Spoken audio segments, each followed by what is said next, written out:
How surprised were you by the rapidity of the developments in Egypt and other places, Tunisia, Yemen, Bahrain, Libya?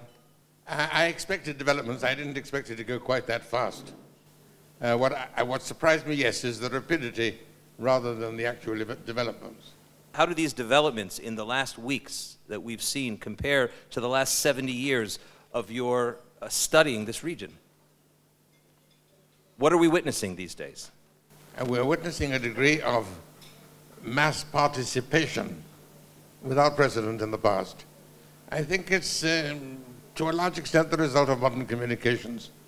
The fact that it is now possible for people to participate directly in what is happening, not just day by day, but hour by hour, to an extent and to a degree that was impossible in the past.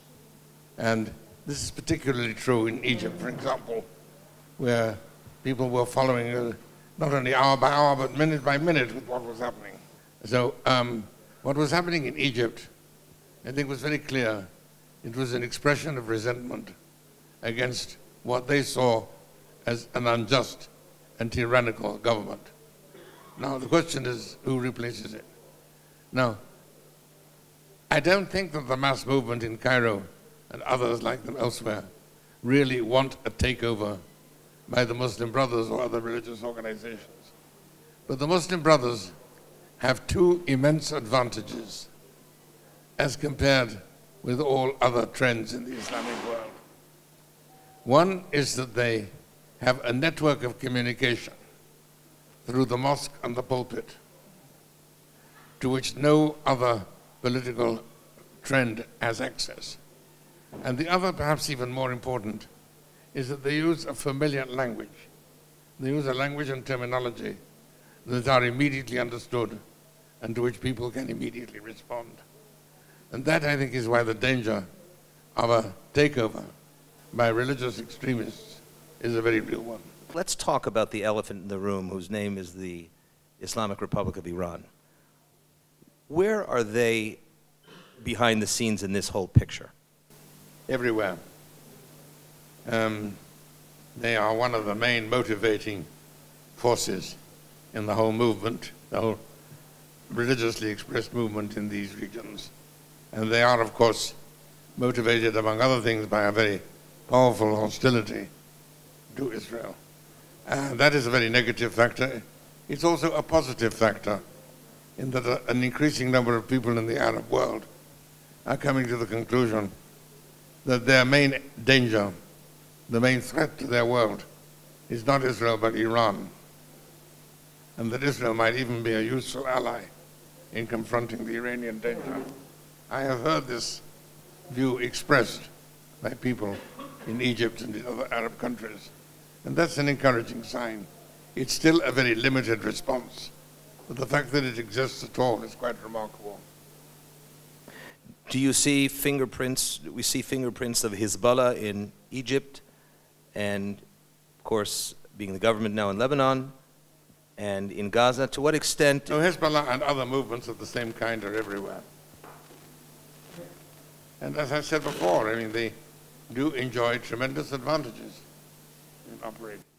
So where does that, I mean, where does that leave us? Here we have a situation of complete instability in the capitals of many countries in this region. You have Iran race for regional supremacy, developing nuclear weapons, Israel in the middle. I mean, how does this work out? Well, there are numbers of people now in the Arab countries who don't speak out openly for a very reasonable explanation that they want to go on living.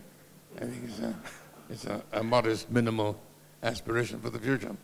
But there are more and more people who, in private conversation, will tell you that they are beginning to see Israel as a positive element in the region, as an example of a smoothly functioning democracy. I have sat with friends in Arab countries watching Israeli television, and their response to this is quite remarkable. Most of them have no experience whatever of free debate. Now, thanks to Al Jazeera, they can get different points of view from different places. But the kind of free debate, open free debate, that they can watch on Israeli television is entirely new to them.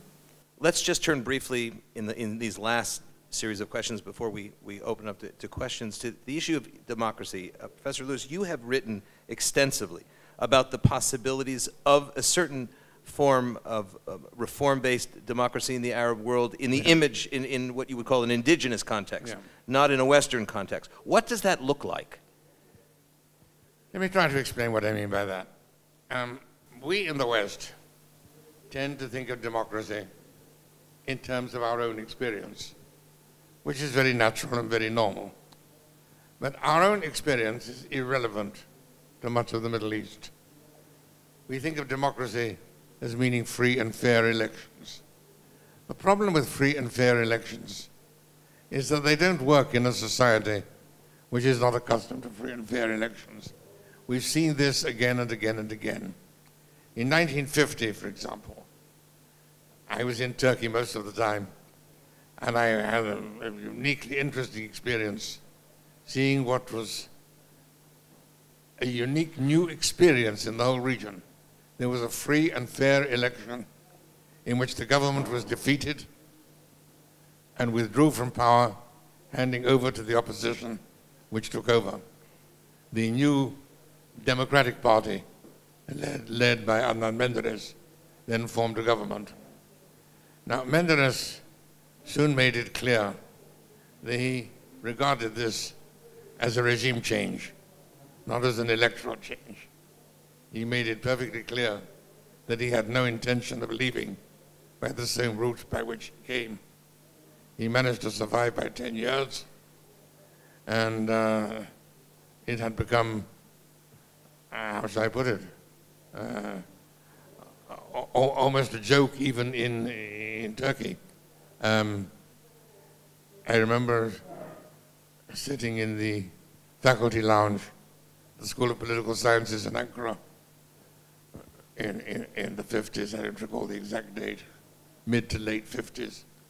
And we, sitting with some of the professors there, and we got to talking about the great political movements, the founders of different political movements.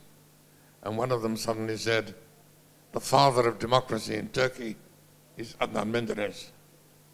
And the others looked at him in bewilderment and said, he was the prime minister at the time, remember? And said, Adnan Menderes, the father of democracy in Turkey, how did that happen? And he said, well, he raped the mother of democracy. That's a Turkish idiom, I should explain. But I think it's self-explanatory. Now, as I said, that was in the faculty lounge, the School of Political Sciences. Menderes was overthrown by a military coup d'etat and executed. Turkey is the one country in the Muslim world which has a relatively successful record of electoral democracy. But consider that no less than 4 times since their first free election in 1950, no less than 4 times the military has intervened, shall we say, to restore the democratic process. The first 3 times, they simply ousted the government and took over. And people said, oh, well, a military coup d'etat. They said, no, it's not a military coup d'etat. We are fulfilling our constitutional role of defending the Constitution. They held office for a very short time, had new and fair elections, and then handed over. The 4th time, they didn't remove the government, they persuaded the government to resign. But no less than 4 times, you had these interventions to try and maintain even the most successful of Middle Eastern democracies.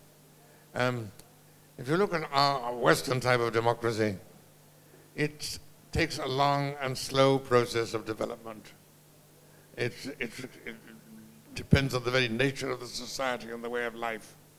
It flourishes even in the Western world, in very few countries.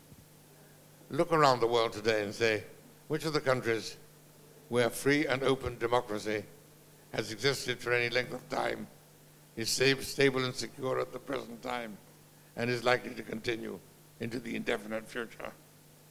The English-speaking countries, the Scandinavian countries, Switzerland. That's about it.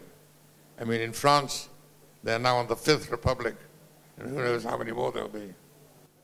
Well, I can't resist following up on the question of Turkey. David Price Jones, with whom I had a lovely conversation yesterday, the great writer who's visiting from London with his wife Clarissa, asked a question yesterday which I think we have to think about. I mean, the military interventions that occurred in the past, many of those people are sitting in Turkish prisons today on the orders of Erdogan. The question is, where is Turkey today? And as David Price Jones asked yesterday, quoting you, as a matter of fact, is it possible that Turkey and Iran change places? In Turkey, Erdogan has made it perfectly clear that he intends to stay. And he has been taking various steps to change the constitution, to change the whole order. He was very skillful in taking over one element of society after another. He took over the economy. He took over the universities. He took over the police. He took over the intelligence. The one thing which he wasn't able to take over, and which in the past had been the main bastion of democracy in Turkey, was the judiciary. And now he's making constitutional changes which will enable him to do even that.